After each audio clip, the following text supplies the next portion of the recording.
Hey everyone, and welcome to Almost Cancelled. I am Peter, that is Connor, and we are going to talk about this week's TV news. We obviously are going to talk about the news, but we also use this as kind of a end of week wrap up kind of thing for the channel. And make any announcements we need to make, pick our favourite episode of the week, and that kind of thing. We do the episode thing at the end, but we always start off with anything new that popped up on the channel this week, any new shows that started that are worth checking out. We did have The Sinner that started from USA Network. We checked out the first episode of that. You can check out that. We were positive on it, not super positive, kind of like, we're seeing the next episode to see if we Cautiously optimistic. Yes. So you can check out that and sort of get the extended thoughts on that, because we did go like 40 minutes on that pilot. And we do have Comrade Detective coming tomorrow. In fact, we are recording the news early because we know we have that tomorrow, and Friday's quite tight right now in terms of fitting in recording time. So we wanted to make sure we had time for that. So news is being recorded today instead. So We also did finally get to season 2 of The Leftovers, so that's started up there now. oh yeah, that went up on the public YouTube just today. In fact, episode 1 of season 2. So yeah, by all means, and that was an interesting premiere. It completely opened us up to all these new ideas and stuff, which was pretty fun. But yeah, so that's what came up on the channel this week. Along with the usual stuff, there was another influx to streams after midnights and the usual shenanigans. But I guess we'll get on to the news. Aye, quite a lot. There was quite a lot. The TCAs were sort of happening over the weekend. And it's funny how some of the networks gave us almost nothing from the TCAs, because either they'd already like blew their load at Comic-Con, so there wasn't a whole lot to say for what they've got, or just other things. Whereas other networks, and I'm thinking primarily AMC, Gave us everything. Yeah, they gave us a lot to talk about. There's a lot of meat. It feels like we only just had TCAs. Nah, you're thinking of the upfronts. No, I genuinely feels like we've only just had this. Like, no, it's just gone quickly. That was a year ago, so... And I'm aware of that. I'm just saying it feels like we've only just had them. But before we get to the meat from the TCAs, we've got some other interesting things to work through. First up, we got a trailer for a Netflix show that's coming October 13th. I think we announced I'd say we talked about the announcement of the date for this a couple of weeks ago, but Mindhunter. This is I think David Fincher produced show, if I remember correctly. So we got a trailer for this this week, and it looks pretty good. Yeah, I'm not sold based on the trailer, but I think it's just a strange sort of show to do the trailer for. Yeah, it's a very slow paced trailer, which is kind of, it goes against typical trailer cutting, at least these days. I must say though, I rewatched the trailer again just before we did this, just before we started recording, just to remind myself and sort of, and I actually think it played better for me on the second time than it did the first time. Okay. As much as Fincher, I don't know. I don't think Fincher's involved in the filmmaking. I mean, maybe he did direct an episode. I don't think he did though. I do kind of get that feeling of that slow burn thriller kind of vibe coming from it. Yeah. It's set. It's not set present day. It's set like I want to say 60s. Basically, because at one point someone uses the term serial killer in the trailer, and they make a point of, oh, that's a new term. Like, no one said that before. That's like a new concept. Yeah. And it's about these guys, these FBI agents, who are actually analysing the killers they're bringing in, and they're trying to understand them, hence the title Mindhunters, because they're actually trying to sort of predict what they're going to do based on... It's kind of like the origin of like every like FBI thriller you've seen, where the character will talk about the mind of the killer, and they'll profile them based on all the evidence. Like, it feels like the origin of that. It does, yeah. So that could be fun. Also, Olivia Dunham from Fringe is in it, so that's cool. That's the character's name from Fringe, not the actress. Anna Torv is the actress, just in case anyone thinks there's an actress named Olivia Dunham. I mean, there might be, but she's unrelated to this. I don't know, I'm still excited for the show. I just think it was the trailer didn't do much for me, but I wasn't really expecting it to, based on what I knew. Yeah, that's fair. But no, certainly October's looking like a busy month for Netflix, and it's looking for a busy month for us in terms of Netflix shows, because we seem to want to cover all of them. I think it's just going to be a busy month, and not just Netflix, but everything that we like is in November. October. October. I don't know why I said November. I'm losing it already. See, I'm just like going, oh God, October. When I even hit 5 minutes yet, and you're I know. already losing it. All right, so Mindhunter trailer, pretty cool. Check it out, and that's coming in October, along with Stranger Things and something else, which I'm forgetting off the top of my head. But From I'm sure Netflix or not? Netflix. I'm sure there's a third thing in Netflix. I remember us being like, "Shit, there's 3 things in October on Netflix." Yeah. I One of them wasn't a movie, was it? don't think so. Don't think so. 'Cause I remember looking at a movie just this week and thinking, oh, that was in. Oh yeah, I think there's movies as well, but I'm sure there was a third show. Right, okay. I'm positive, in fact, on. I think I have information in front of me. Yeah, I just remember. There is. Yeah, Go on. it's a foreign show called Sabara. Okay, I don't remember it, but that's because we look at these Netflix shows a while ago, and until they give me a trailer, I'm blank. Yeah. So, but that also sounded like it had potential just from the description when they announced it. But anyway, so that's Mindhunter. Next up, now this is not a show that I will keep having news for on this show, but I thought it was interesting enough to just mention. Remember how Will and Grace is getting a revival show? Yeah. It's coming back. They're doing a whole thing. Well, first up, they've had an extended episode order for that. It was meant to be 12 episodes. Now it's 16. Okay. And here's the part that I find really interesting is they've renewed it for a second season. That's confident. Yeah, well, it's not even aired yet. And to be fair, they had 8 seasons of it or whatever, like back when it first aired. But Right. I typically think of revival seasons as like one-offs. This is unless it's like a sort of semi-reboot where they've got like a bunch of new characters or something like that. Yeah, unless it is a scheduling thing and they just want to lock them in. Well, that'd be why they maybe announced it early, but just the idea that they went into this thinking, oh, we want more and more seasons of it, like, Right. yeah, because it stops feeling like a revival and more like, oh no, we just want to have more seasons. There just happen to be a 10, 15-year gap between between season like 7 and 8 or whatever Yeah. number they're on. No, I think that's kind of how I was just looking at it now. Like, Yeah. I think a lot of them are going to start treating it that way now that there seems to be a lot of things coming back. Yeah. So yeah, they've greenlit a 13-episode season 2, and maybe they'll extend that once to see how well season 1 does. I don't know. But that's the whole thing. So, all right, let's get on to some interesting stuff. So, a few CW DC TV tidbits. First of all, the crossover. Every year we have this crossover. And because we have 4 shows now in the universe, last year it was a 4-night event.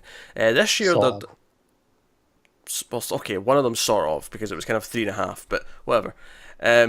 This year they're doing a 2-night thing, and it's still 4 shows, but what they're doing is, because Flash and Legends are together on a Tuesday night, they're going to put Arrow on the Monday night after Supergirl, just for the 1 week, for this, and it's going to be 2 hours, 2 nights in a row of like this story.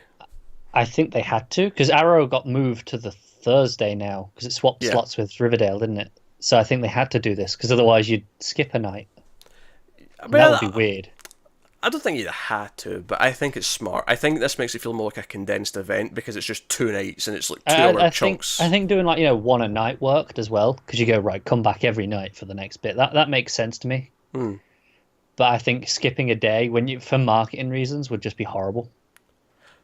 Well, yeah, but why is this any easier than just putting Legends on Wednesday for 1 week? I guess. Same I mean, difference. that either works for me. What I meant when I say they had to do this, that would have worked as well.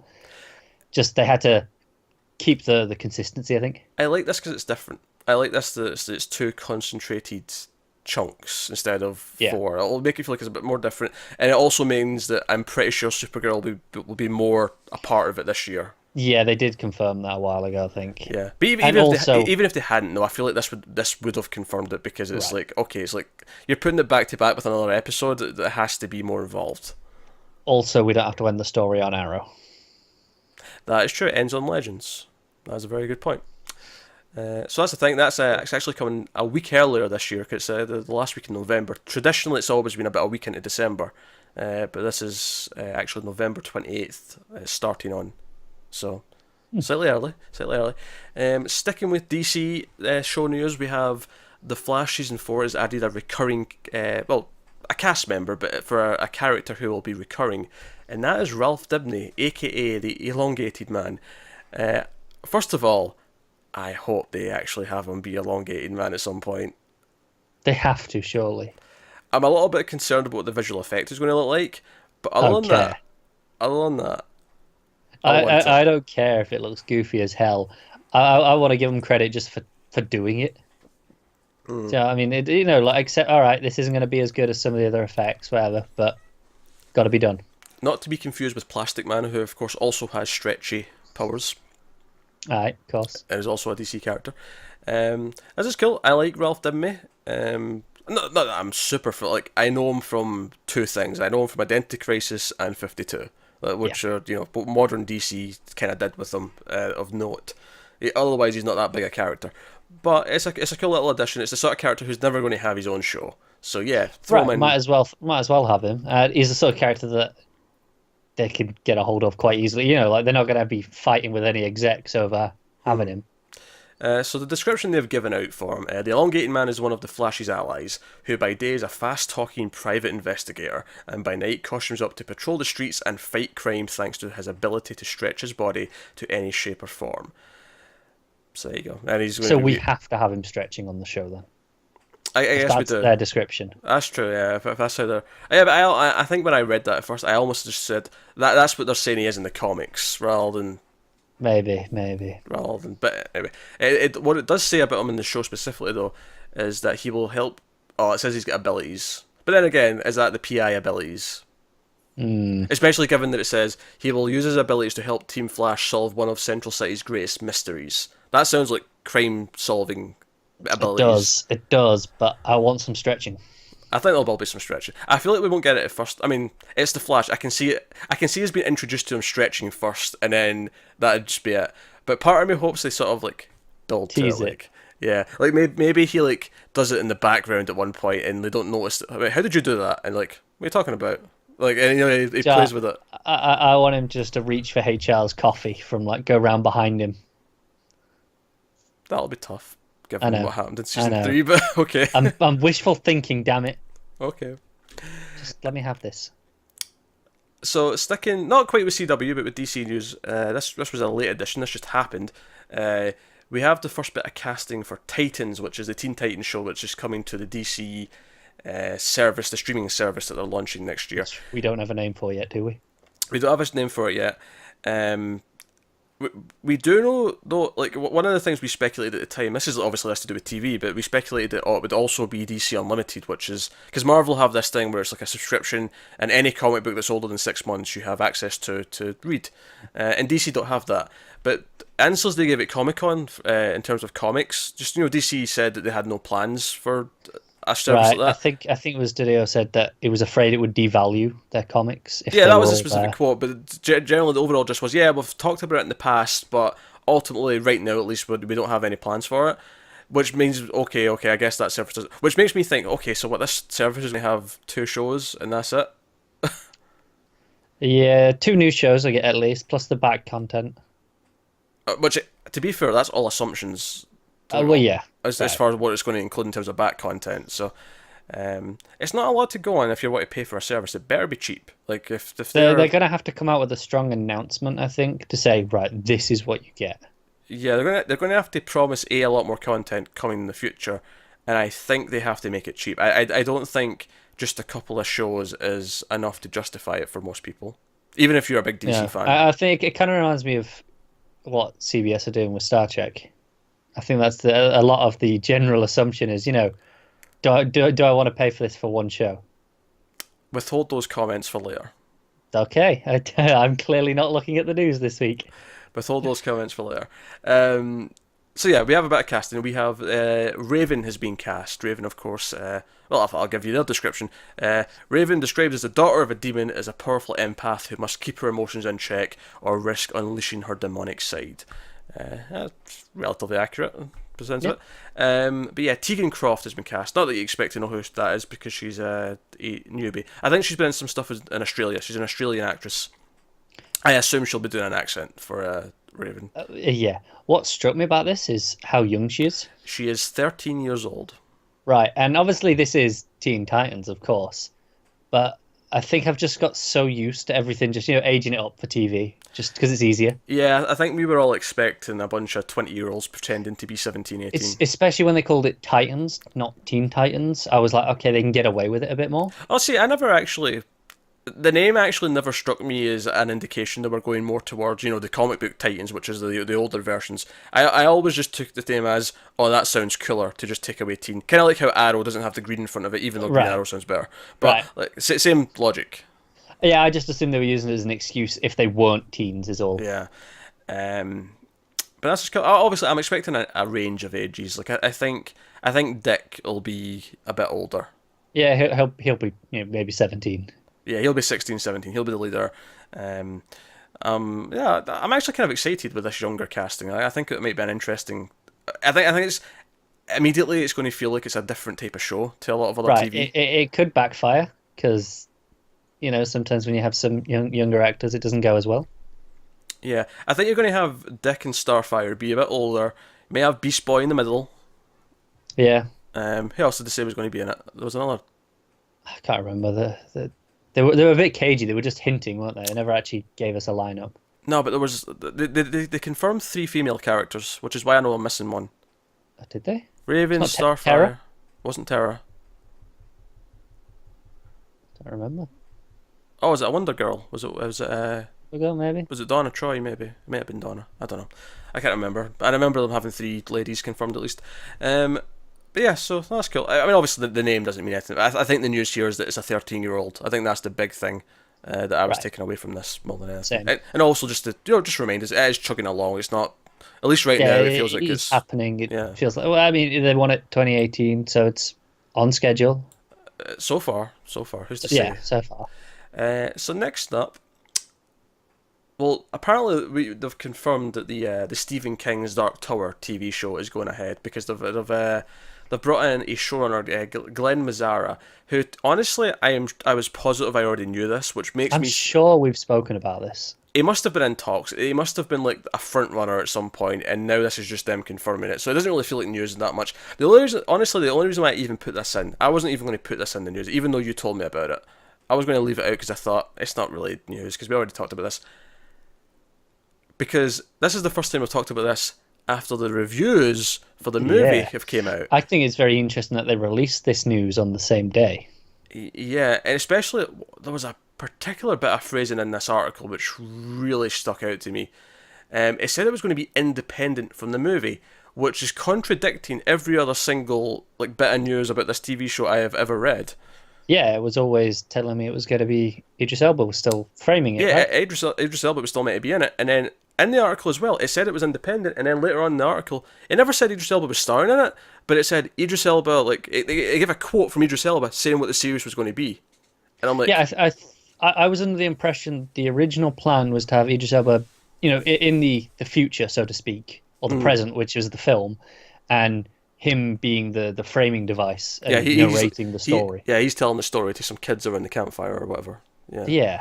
Yeah. Which, was whatever, fine idea. But I do think it's interesting though that this film is at 20% on Rotten Tomatoes or something like that, and some of the quotes I'm reading from these reviews are not nice. They are No. they are scathing. It's only 90 minutes long, which a lot of people were rightly worried about because everyone's like, well, wait a minute, how much? And apparently, it's not even like the original idea was. So people were thinking, oh, it's a adaptation of the first book, but then it's a sequel to the books, but actually it's taking bits from all the books and doing its own thing. Yeah, I did see someone say it's basically 7 books worth of exposition in 90 minutes. Yeah, and apparently it's completely lacking the heart and the emotion that the books I'm not have. surprised with that much to Well, yeah, get through in 90 minutes. Yeah, I mean, Honestly, I think the idea of doing Dark Towers, I'm saying this having not read the books, but it seems to me doing a series of 7 books like that as movies feels, because even as much as I know a lot of people like the Harry Potter movies, I feel like even that's probably better suited to a TV series, really. yeah, maybe. Just imagine that as 7 like 10 episode seasons of a TV show instead. Yeah, no, I can see it. Sure, the effects won't be as big and grandiose, but maybe that enforces the other stuff to But I step think up. just got to attend. I think some of the films did actually benefit from being a film, like the Okay, fifth one. I think it cut down a lot of the shit that was in the book. Like I okay, think that book was okay. really overstuffed. That's fair. That's fair. I'm just, you watch things like The Handmaid's Tale, you see things like that, and you go, honestly, for a book that's dense, a season of TV is a way better way of adapting it. Like, Right. every adaptation of Dracula I've ever seen, I've thought, no, they've cut out, like, even the ones I've liked. But, Yeah, yeah. But that's it with Dark Tower. I mean, how this isn't at least a 2.5 hour film, I don't understand. I just baffling. Baffling. So, I don't know. So, the show is apparently going to be based on the fourth book in the series. okay. Yeah, and it'll centre around the younger version of Roland becoming the gunslinger. That's Hence, cool. hence the framing device of telling the story of it.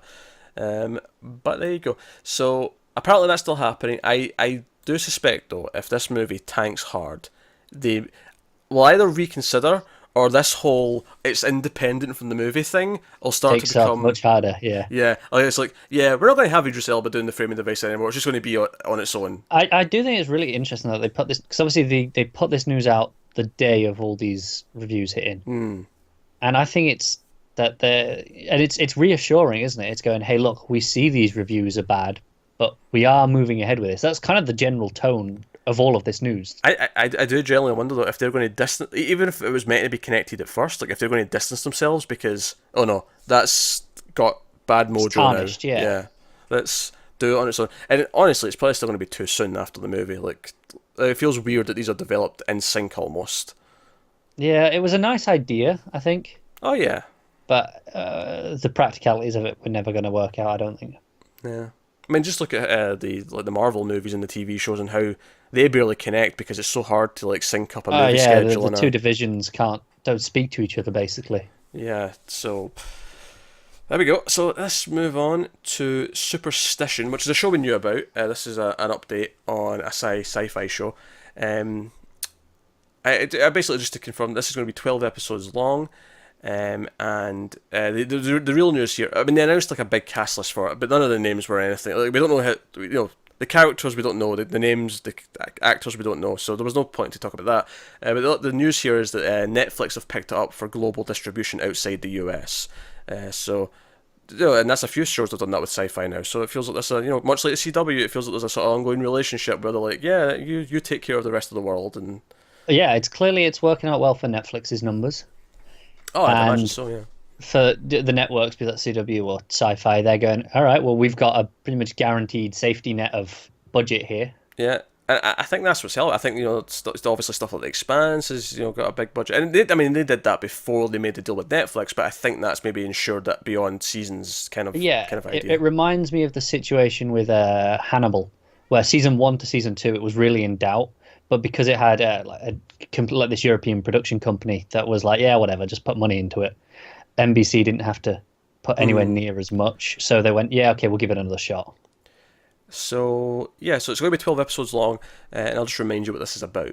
I'm sure you'll remember it once I give you the description. The story revolves around the Hastings family, long-time owners of the only funeral home and graveyard in the southern Burg La Rochelle. Fucking French. No idea what you just said. In a town. They're in a town, okay?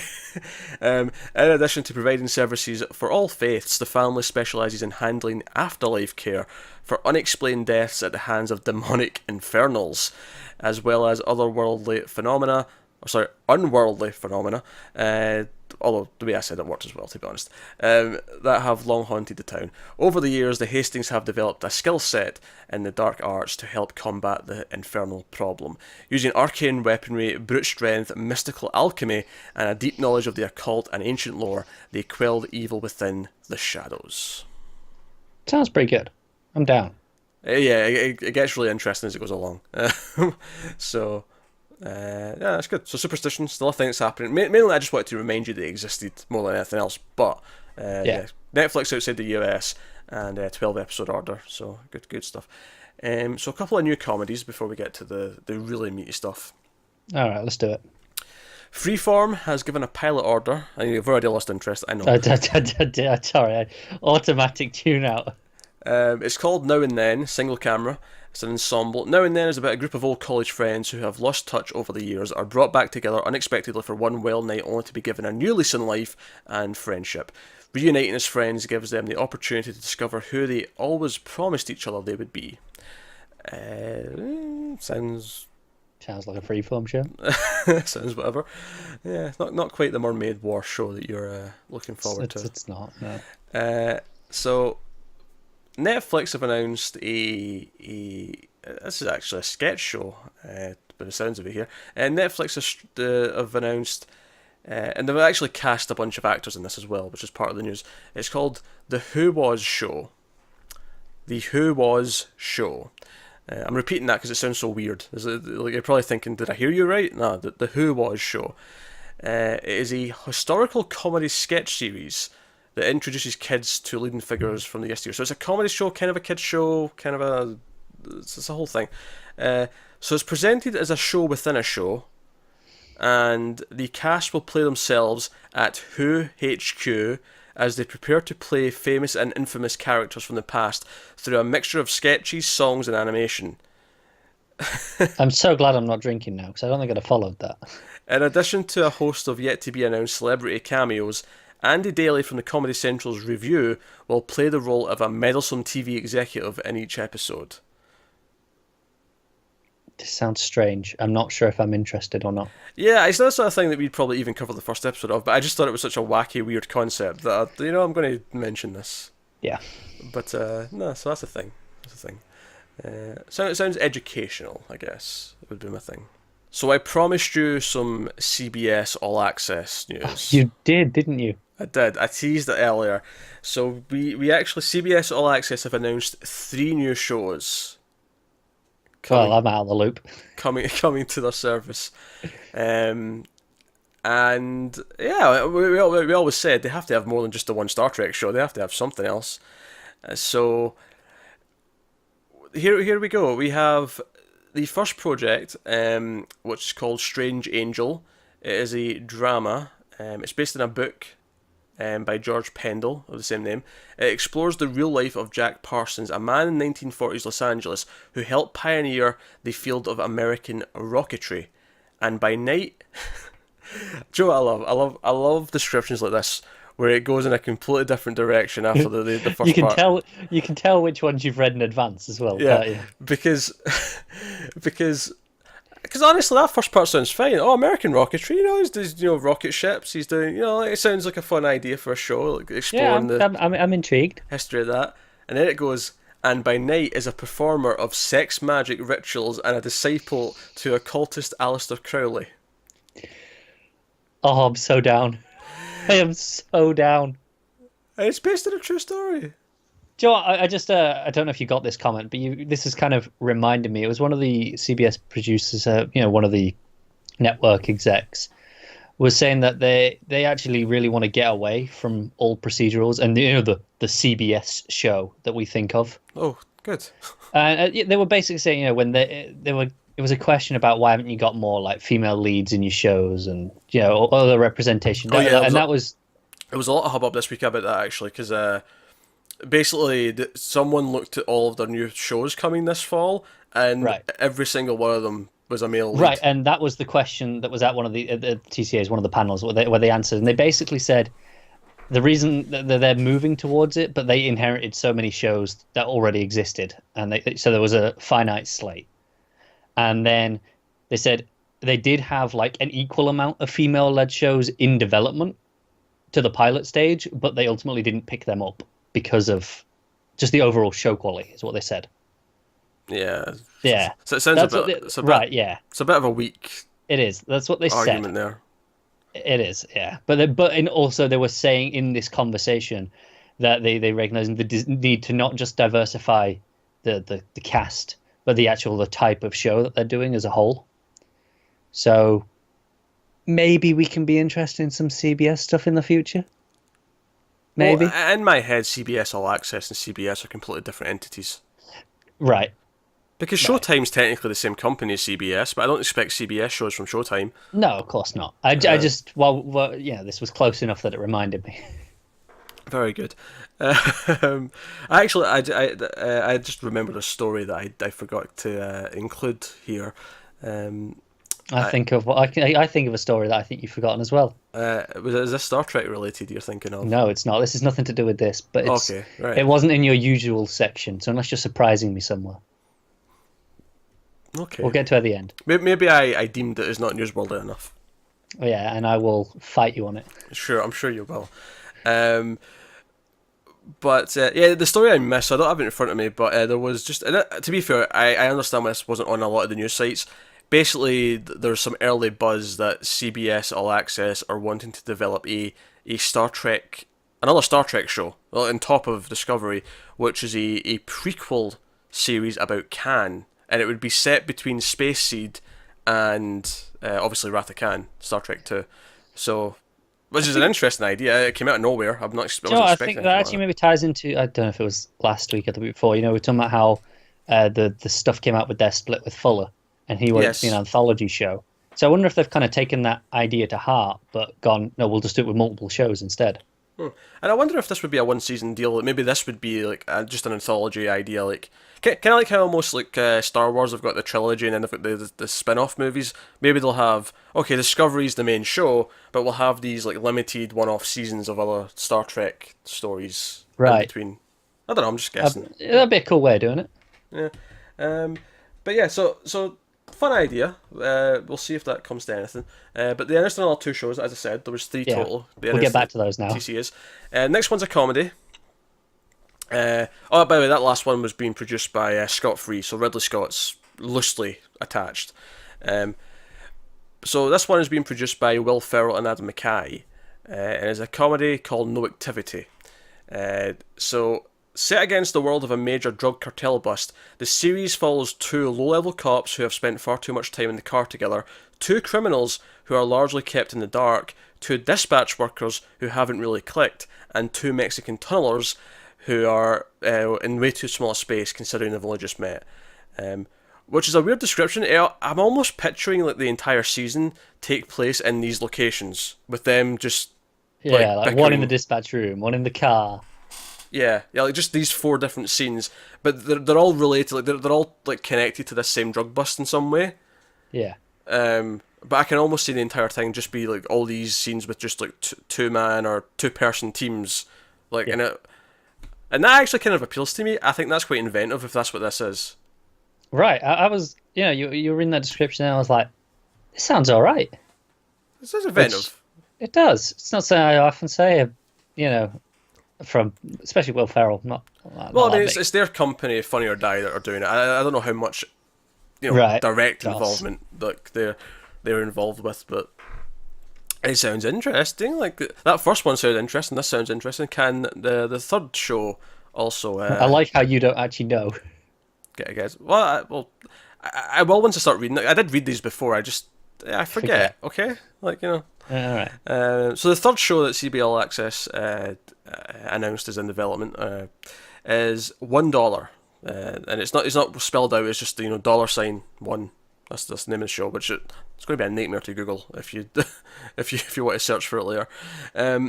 But it's a mystery thriller set in a small Rust Belt town in post-recession America, where a $1 bill changing hands connects a group of characters involved in a shocking multiple murder.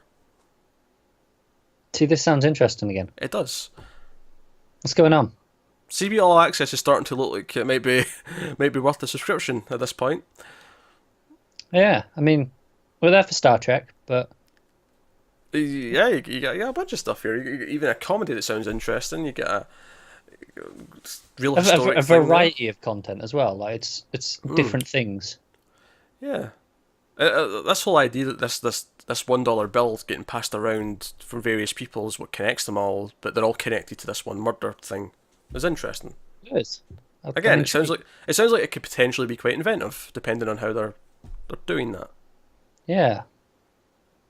Okay, I'm down. So, in case you're sitting at home, or you're listening to this in the car, maybe I think the best place to enjoy our content, honestly, is in a bath. You sit there with the candles, you're all soapy.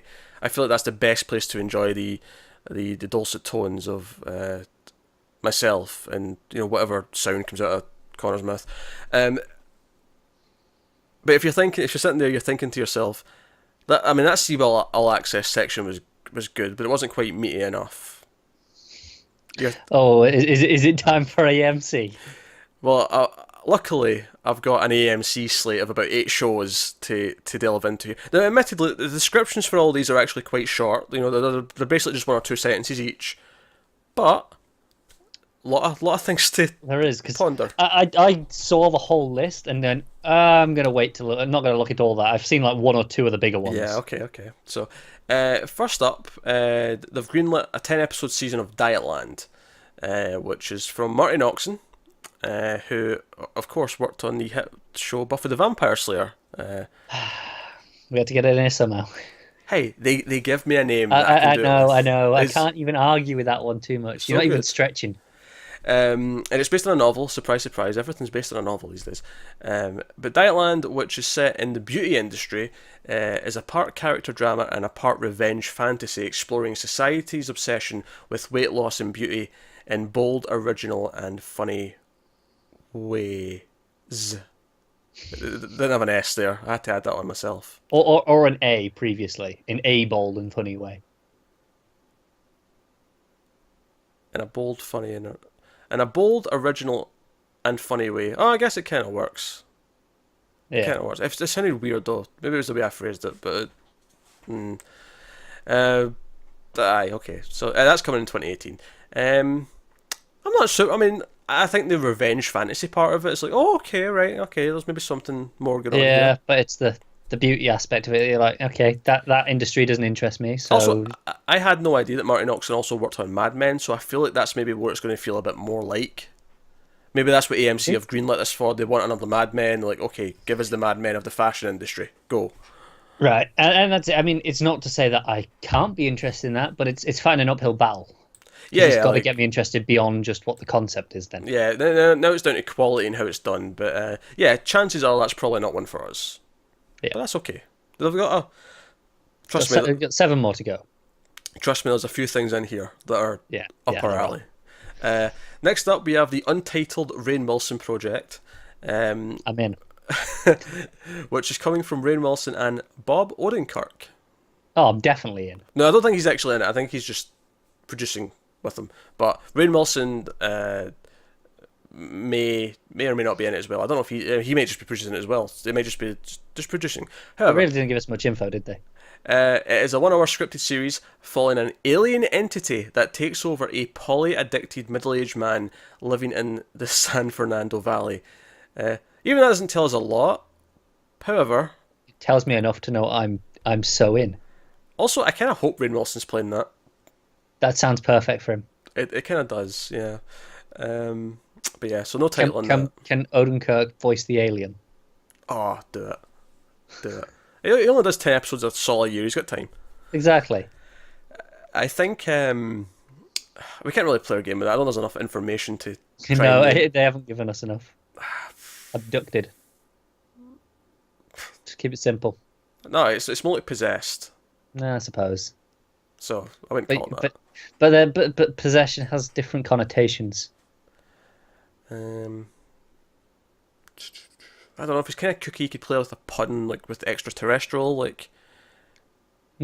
Like.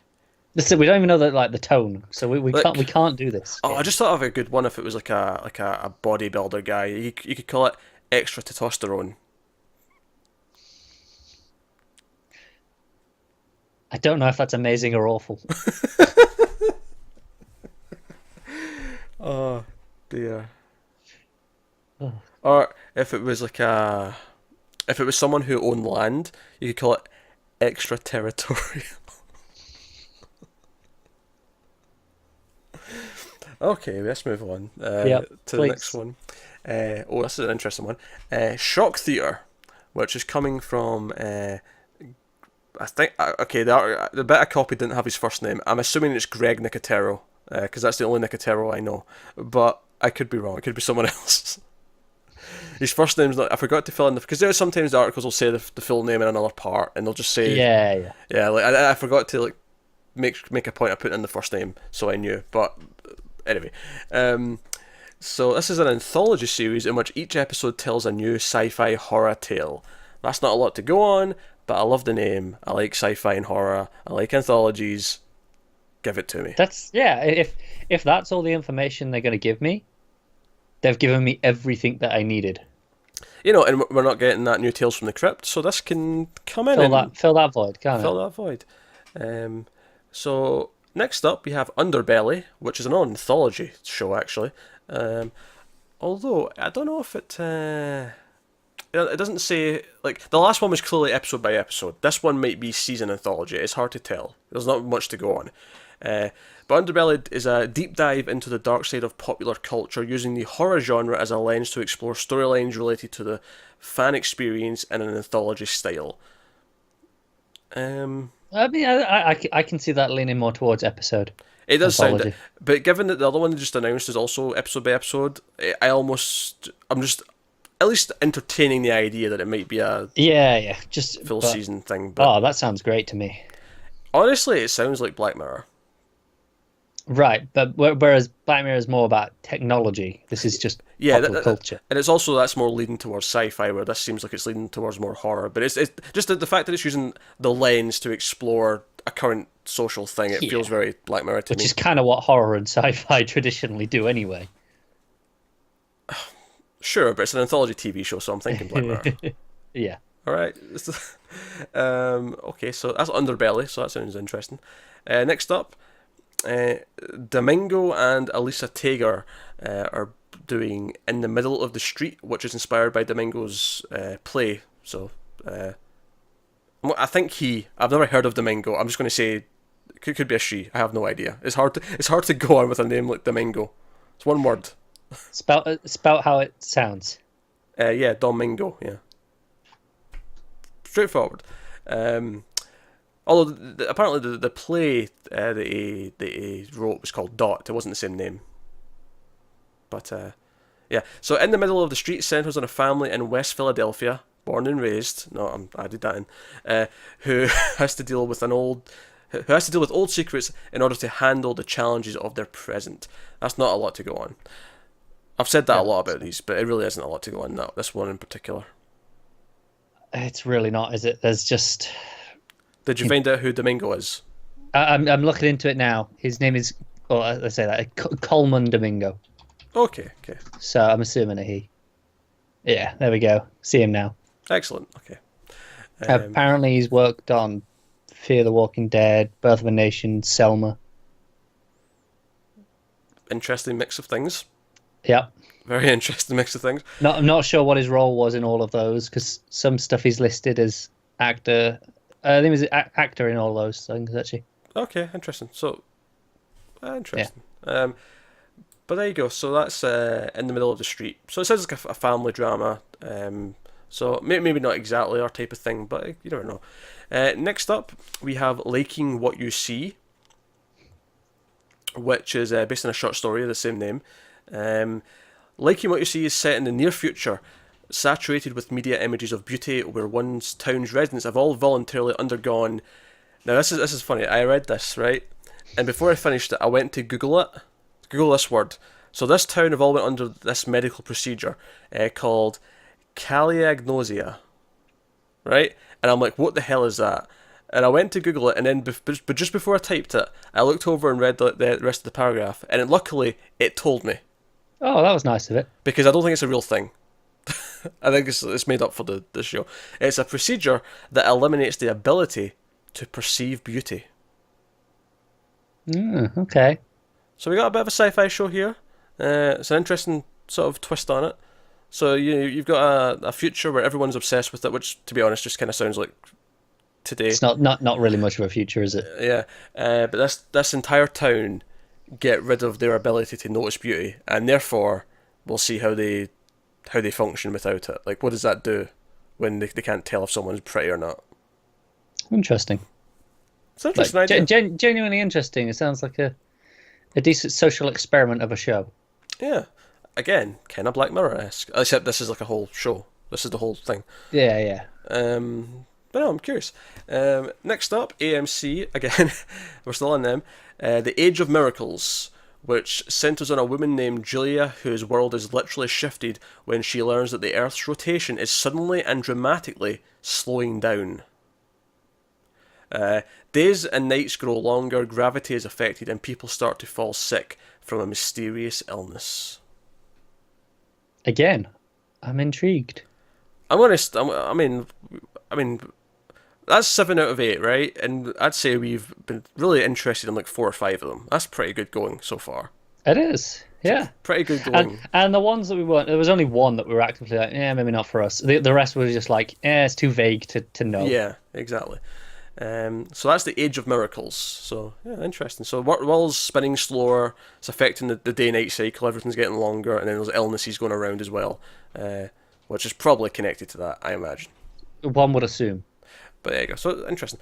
And then finally, oh, I think this is another one where it went in a different path, like halfway through. I love these ones. So finally, AMC have announced the development of... These are all development, by the way. The first one, Dietland, was a green light for a season. All the ones since then have all been... These are all in development. It's fine. We'll see them in a year or so. Yeah. Some of them. So this is called Ballad of Black Tom. And Good name. it comes from author Victor Laval, who wrote the novella. So it's based on a bloody book, of course it is. They're all based in books now. They're either a reboot of an old thing, or they're based in a book. Things have been based on books since the dawn of Hollywood. Get over it. Yeah, but for TV especially now, it feels like everything is based on... Like, there's very few things now that are like just completely new. TV is the new cinema in that sense. Which, yeah, it's not a bad thing. Like, based in a book's not... I mean, like, it's a good sort... Especially as someone who doesn't read a lot of books, they're basically all new to me anyway, so whatever. But, like, yeah, it's just... You know, it's just... I feel like I'm seeing that constantly now. But that's okay. It's better than remaking things. I thoroughly believe that. So the story centers around a character, you guessed it, named Tom. Well, actually, Tommy. He goes by Tommy, apparently. What dick. The story centers on Tommy Tester, a street musician and hustler in jazz in the jazz age of New York, who delivers a... See, this is where it is. I love this. Right. So, centers on Tommy Tester, a street musician and hustler in jazz age New York, who delivers an occult object to a reclusive sorceress and opens the door into a deeper realm of magic, becoming caught up in a Lovecraftian conspiracy to conjure the destruction of the world. Oh, magic and jazz. I'm in. I'm so in. That is tailor-made for me. I can't wait. Whereas I read occult and Lovecraftian and destruction of the world, and I was in. I was like, oh, okay. We're in the jazz scene. I'm intrigued. And then you throw in magic, Lovecraft. It's like, oh yeah, this is it. This is the one. But do you see? It starts off. I'm like, okay, it's like a music drama about this, Yeah, saxophone yeah. player maybe, the kind of thing. And then it gets to like the end. There's like Lovecraft, end of the world. I'm like, Look, if this doesn't end with them fighting a giant demon with jazz, then this show has failed. they don't have to fight it with jazz. Come on, now. You got to fight it with jazz. No. It'll scare it away. Well, it scared me away, admittedly. So, all right. So we're finally out of the AMC, onslaught of development cycle announcements. All right. So next up, I promised a reboot. We're getting a reboot. Oh, aye. Miami Vice. I didn't see this one. Miami Vice is getting a reboot, or it's in the works at least, at NBC. It's actually coming from Vin Diesel's production company, One Race Television. So Vin Diesel's loosely affiliated with a Miami Vice reboot. There's no actual description of the new show, so I guess all it says is the original Miami Vice aired on NBC from 1984 to 1990 for 5 seasons. And it starred 2 cops who were narcotic detectives, and that's basically all it says. Basically, Miami Vice, what it was really known for, as my understanding at least, was a really cool soundtrack, really over the top kind of 80s cars, 80s dressing, very stylistic. And I think Michael Mann was involved. I don't think Michael Mann was involved, but I think he kind of ushered in it was kind of one of the first well shot TV shows on network TV. Like it was stylish. Like Yeah. people watched like the first episode of that, and there's like I happen to know the pilot like has a I think it's In There Tonight by Phil Collins. I think it's that particular track. And there's like a stylish like sort of montage of them driving to that track, and it was the sort of thing you never got on TV in the 80s. Like everything was very, Yeah. economical, we'll say. TV. Yeah, whereas this was style. This was so. I've always been interested to go Can back we keep it set in the 80s? I really hope it is. Like This, I'll be disappointed if it's not. I've always actually been curious to go back and check it out. I mean, because obviously it's going to be pretty procedural, I imagine. But just for the style, I've always wanted to go back. Maybe we should do a special on just like the first episode. Just the at pilot. least. Yeah, I just want to see the pilot. Maybe if this is going to come out, maybe we should do the pilot of the old one just before. Just for reference. Yeah, just so we know what we're comparing it to. But no, like the guy, like if you see the images of the two characters from the original show, the white suit with the blue shirt the one guy's wearing, Yeah. oh, it's super 80s. I love it. Also, Archer did a season where they spoofed it, and they called the season Archer Vice, and it was the best the show has ever been. It was phenomenal. So Yeah. So as much as I'm assuming this is probably going to suck. After all, NBC did try and reboot Knight Rider, and it was terrible. forgot about that willingly. Yeah. I'm cautiously hopeful. You can't help but want it to be great, can you? I want it to be set in the 80s, which admittedly will cost some money, but I don't care. Set it in the 80s, and because obviously worst case scenario, it's like their Hawaii 550, where it's just a modern version Yeah, of Soulless. I don't care about that. Yeah, and maybe I 5 want seasons that. in they can like fire the non-white cast members because they don't want to pay them as much as the white actors and cause a whole kerfuffle, and then cast 3 new non-white actors who all work for Who cheap, will accept a lower bit? Yeah, and all of it felt seedy as shit, all of it. yeah. So especially because you know it's fishy from the perspective when both of your actors dropped out. It wasn't just one of them like causing a fit. It was like both of them. So there's some credence to this. It's not just like If it's just one, it might be one person wanting a pay rise. Yeah, I mean, not necessarily. There could still be a wrongdoing, but at least there's the possibility it's an ego getting out of check. But when it's 2 of them, it's like no, you're This is two is a pattern. 2 is a pattern exactly. And you know what? And I applaud both of them. I happen to be fans of both Daniel Day Kim and Grace Park from various shows. Daniel Day Kim was on Angel, which was the spin-off of the hit television show Buffy the Vampire Slayer. Oh God. He's also on Lost, which I like a lot. And I also one day we'll get through these without you bringing up Buffy references.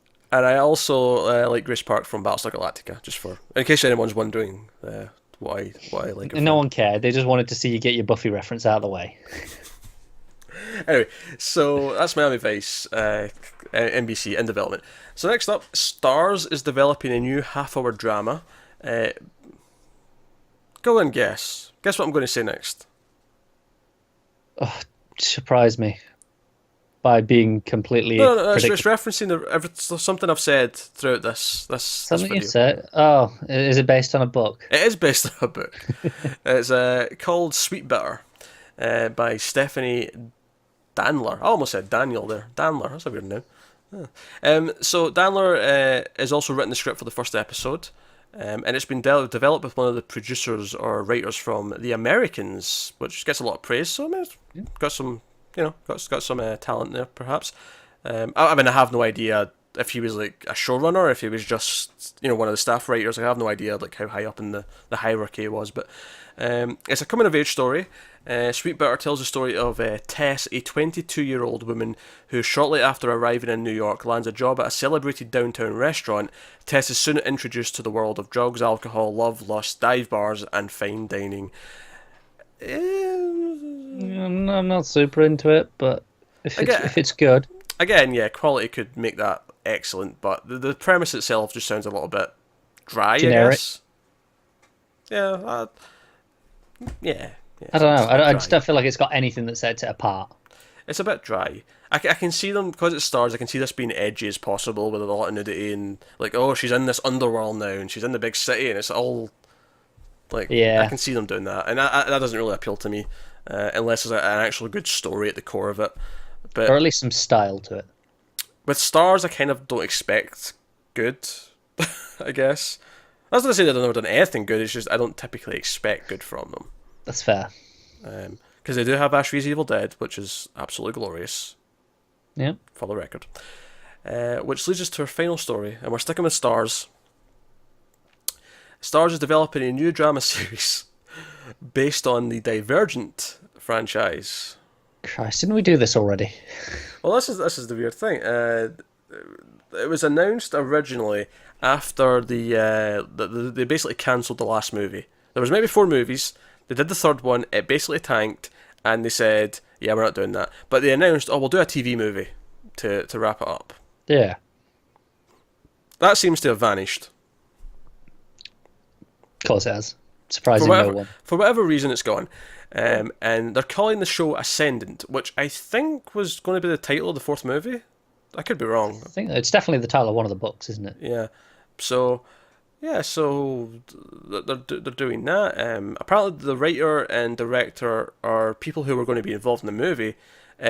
It's not known if the actors from the movie are going to be involved, or if this is even going to be connected. Like this could be like, but it's kind of weird though. Like, it's a TV show, Stars, but it's based on just the last book. But it may not be. Is it based on the last book? Or are you just taking that from the title? Yeah, that's a good point. They might just be using that to differentiate itself, but it's still the series as a whole. It could be from the start of the story. Yeah, it could be a complete reboot. But Stars feels like a really weird home for us because it's young adult stuff. It's it's kind of for 13-year-olds, and Stars feels the opposite. Stars feels like no. Stars is where you come for when you want just your. No, admittedly, a lot of 13-year-olds want to see boobs and stuff too, but. You know what I mean by that? Stars, you just think, tits and blood. Yeah, tits and blood. That's what Stars is. So, weird choice, but yeah, not where I'd have expected this to end up. No, of course, assuming it had to end up somewhere. No, of course, Lionsgate, of course, is Stars, so that's why it's ended up. But it still feels kind of weird. That's no excuse. They could shop it around easily. Yeah, it does feel unless they're going for an edgy take on the Divergent series. I can't help but be intrigued by. Just the curiosity of what this will be. I don't think it'll be good. Don't be wrong. I'm not a lunatic. But hey, I mean, not that we like it, but Shadowhunters did this, and it's working out well for them. They're getting multiple seasons at Freeform, so yeah. But that's Freeform. That's the sort of place I expect this to be. Yeah, it's true. It's true. I mean, I can if you told me this was on Freeform, I'd have gone, yeah, cool. Yeah, they could have this back to back with the Shadowhunters, and like they make a killing with it. Right, I wouldn't ban either. I'd be like, yeah, sounds about right. But you tell me it's on Stars, and I'm like, huh. Well, that's us. That's all the news. No, I'm fighting you on this. I'm having my damn thing. I know what this is going to be. This is going to be this stupid Netflix announcement, isn't it? Wrong. Which I don't even know what you're referring to there. Oh, Netflix announced like 12 animes, and that one. Yeah, no. I just ignored that. I went, I'm not doing 12 descriptions of animes. I'm intrigued, but I wouldn't dare. No, we got a trailer for a new sci-fi show that's coming that you know about. Happy. That wasn't a full. It was like 20 seconds long. I don't care. It's the first look we've had. Bullshit. But no, this is the same stupid trend. This is basically part of this whole trend of like 10-second teasers for a proper trailer later. Look, it was 20 seconds. So start off there. Secondly, it's important because we got our first look at the damn horse.